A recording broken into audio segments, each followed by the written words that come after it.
What's up, guys? Back with another educational video, and this week we're talking about the holidays. What should I do? But first, make sure you like, subscribe, comment for algorithm. So this time of year, there's always a lot of nutritional advice that gets thrown around. And it's, once again, very confusing. Because some people are like, you gotta stay on your plan.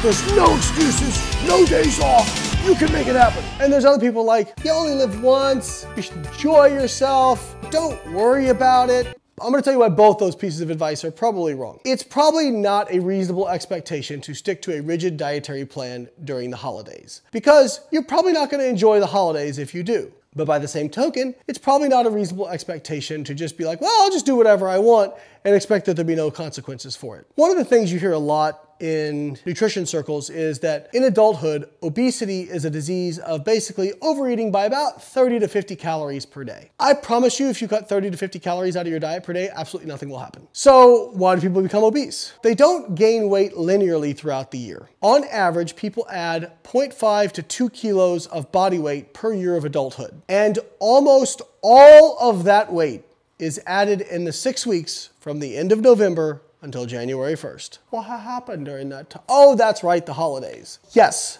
there are a lot of events that revolve around food. And so I'm gonna give you some tips, tricks, tools that you can have in your tool belt in order to better accommodate for those. So first off, I don't think it's a really good idea to try to do a fat loss phase during the holidays. And if you are going to do a fat loss phase, you need to temper your expectations of what is actually achievable, and you need to plan appropriately, probably using non-linear dieting techniques where you're doing some lower days during the week, and then when you have events, allowing yourself some higher days while balancing out your weekly calorie budget. The other thing you can do is bring your own dish to a holiday party that you know what the nutritional information is, or you know that you can consume it and not go crazy with it. And now you've got something, you've also brought something.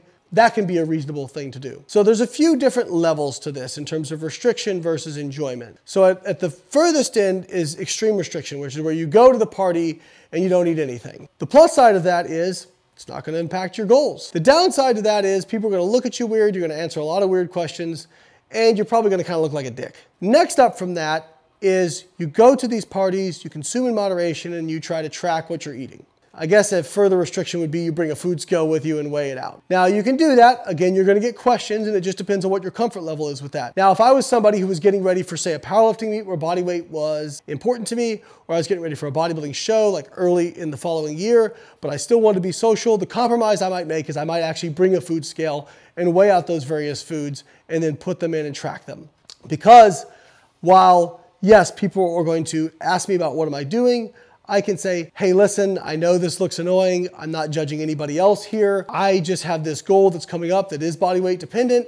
And so I'm using a food scale. Otherwise, I wouldn't bring this, I just estimate. And so that's the next tier up. Go to the party, you consume some food in moderation, and you just eyeball it, attempt to track it, and understand what you're eating. That tends to be what I do. Tracking for me is not really difficult at all. So Thanksgiving is tomorrow for us. This video will come out a couple weeks later. I'm planning to go. I'm planning to enjoy myself, but usually I do a couple things besides just estimating what I'm eating. The first is I tell myself I'm only going to get one full plate of food. I'm gonna eat that, and that's gonna be done. And then I'll probably enjoy some dessert and a few drinks. And if you do that, you'll probably be okay. Like, you might eat quite a bit of calories, but it's not gonna be crazy. Where people get in trouble is where they tend to graze, or they have multiple massive plates of food, which is the next thing up. People say, well, you know what? I just wanna eat intuitively. That's fine if you actually do eat intuitively, which is you actually listen to your satiety signals. And when you feel full, you stop. You don't have to track. That's completely reasonable, and I think if you do that, you're not gonna gain a bunch of body fat from that. But if you YOLO, you're only lean once, that's fine.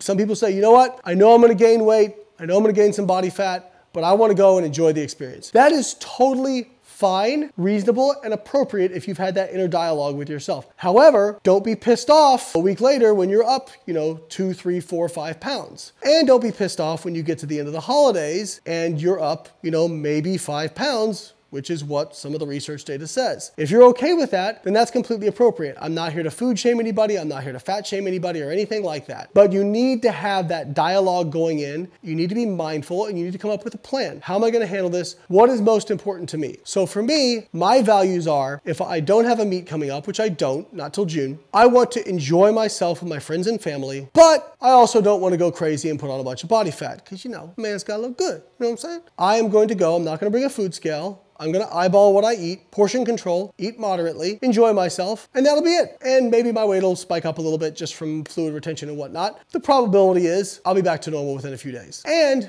by using our app, Carbon Diet Coach, I'm able to schedule in high days. And so that's what I've done. So on Thanksgiving, which is tomorrow, I have given myself like 4,000 calories of a budget to consume.